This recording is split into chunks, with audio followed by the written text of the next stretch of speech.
ഇന്നൊരു lunch video ആണ്. നമ്മുടെ കേരള റൈസ് ചോറെടുത്ത് വെച്ചു. കോവയ്ക്ക മെഴുക്കുവരട്ടിയാണ്.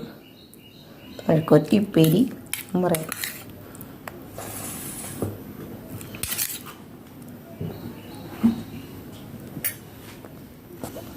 ലഞ്ച് പൊതിഞ്ഞിങ്ങനെ കെട്ടി വെച്ചു.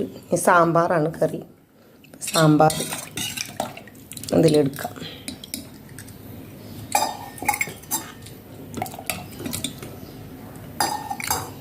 നമ്മൾ കുട്ടികളും കഴിക്കും, അതുകൊണ്ട് നിറച്ചെടുക്കണം.